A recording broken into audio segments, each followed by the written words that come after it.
Assalamualaikum warahmatullahi wabarakatuh.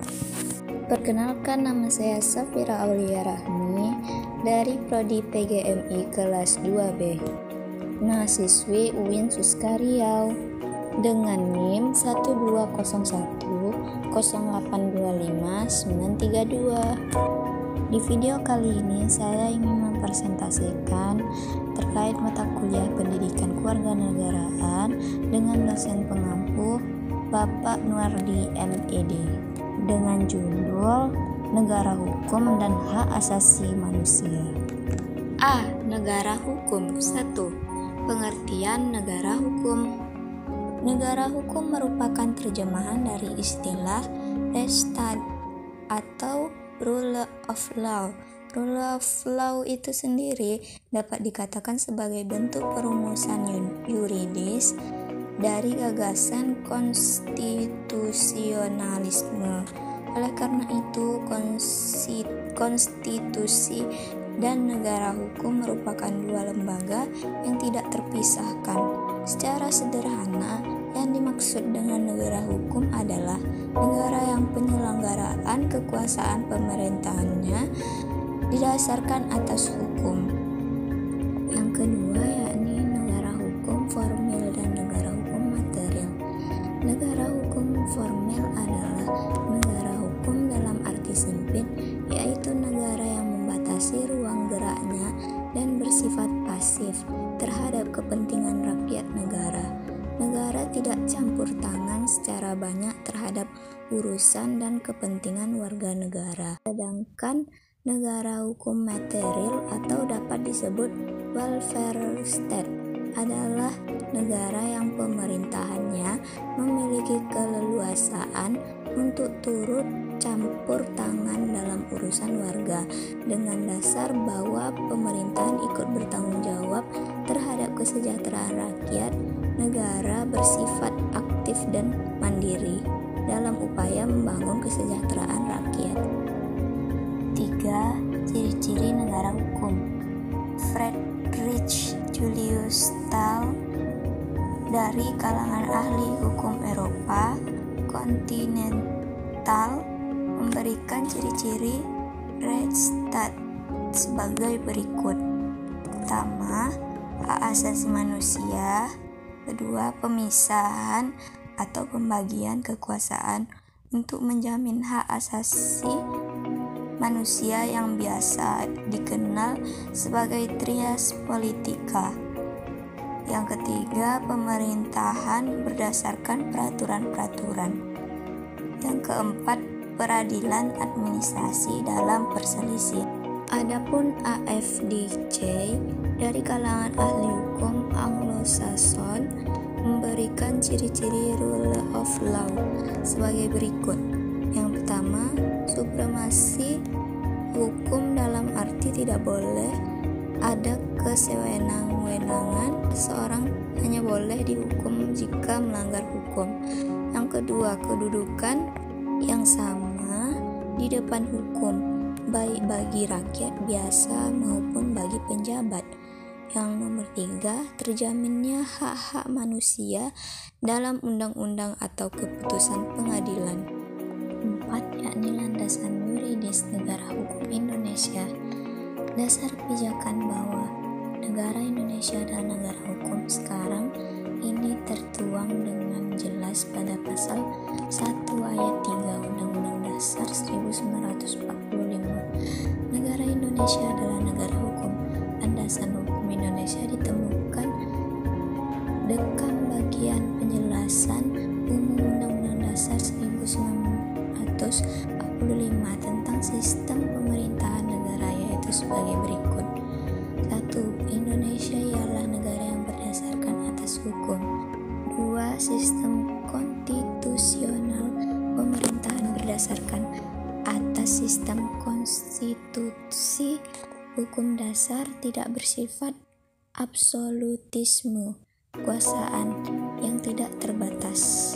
Dasar lain yang dapat dijadikan landasan bahwa Indonesia adalah negara hukum dalam arti material terdapat dalam bagian pasal-pasal Undang-Undang Dasar 1945 1945 sebagai berikut. 1. Pada bab 14 tentang perekonomian negara dan kesejahteraan sosial pasal 33 dan 34 Undang-Undang Dasar 1945. Yang kedua, pada bagian penjelasan umum tentang pokok-pokok pikiran dalam pembukaan juga dinyatakan perlunya turut serta dalam kesejahteraan rakyat, landasan yuridis negara hukum Indonesia. 5. Perwujudan negara hukum di Indonesia. Adapun tata urutan perundangan menurut ketetapan MPR nomor 3/MPR/2000 adalah sebagai berikut. 1. Undang-Undang Dasar 1945. Ketetapan Majelis Permusyawaratan Rakyat Republik Indonesia. Yang 3. Undang-Undang. Yang keempat, Peraturan Pemerintahan pengganti Undang-Undang. 5. Peraturan Pemerintah, keputusan Presiden atau peraturan pemerintah. Adapun peraturan perundang-undangan di Indonesia menurut Undang-Undang Nomor 10 Tahun 2004 adalah sebagai berikut. Pertama, Undang-Undang Dasar 1945. Yang kedua, Undang-Undang. Yang ketiga, Peraturan Pemerintah pengganti Undang-Undang, Peraturan Pemerintah, Peraturan Presiden, Peraturan Daerah. Yang keenam, hubungan negara hukum dengan demokrasi. Hubungan antara negara hukum dengan demokrasi dapat dinyatakan bahwa negara demokrasi pada dasarnya adalah negara hukum. Namun, hukum hanyalah satu ciri dari negara demokrasi. Franz Maximus Suseno 1997 menyatakan adanya 5 gugus ciri hakiki dari negara demokrasi. Kelima ciri tersebut yaitu: 1. Negara hukum. 2. Pemerintah di bawah kontrol nyata masyarakat. 3. Pemilihan umum yang bebas. 4. Prinsip mayoritas.